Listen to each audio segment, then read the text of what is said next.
ही दृश्य आहेत धुळे येथील सहाय्यक पोलीस अधीक्षक एस ऋषिकेश रेड्डी यांच्या निरोप समारंभाची। त्यांची बदली झाल्याने पोलीस अधिकारी आणि कर्मचाऱ्यांनी त्यांना मोठ्या उत्साहात निरोप दिला।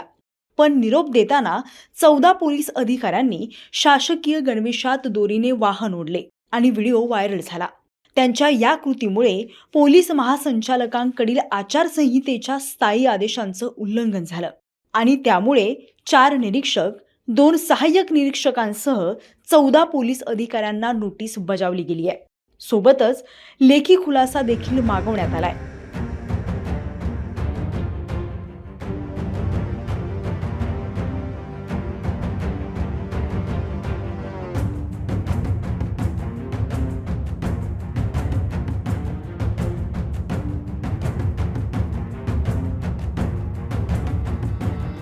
तत्कालीन पोलीस उपअधीक्षक एस ऋषिकेश रेड्डी यांची 5 सप्टेंबर रोजी गडचिरोली येथील अयरी येथे पोलीस अधीक्षक पदी बदली झाली। या निमित्त त्यांचा निरोप समारंभ 21 सप्टेंबर रोजी आयोजित करण्यात आला। सदर व्हिडिओ महासंचालकांपर्यंत गेल्याने त्यांनी संबंधित 14 पोलीस अधिकाऱ्यांना नोटीस बजावण्याची सूचना केली।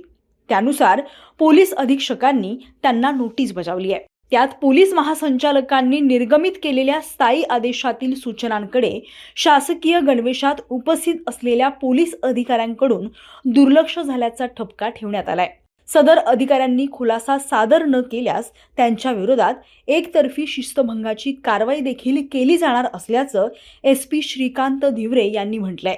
दरम्यान या घटनेचा व्हिडिओ व्हायरल होत असून धुळे जिल्ह्यात चर्चेचा विषय ठरलाय।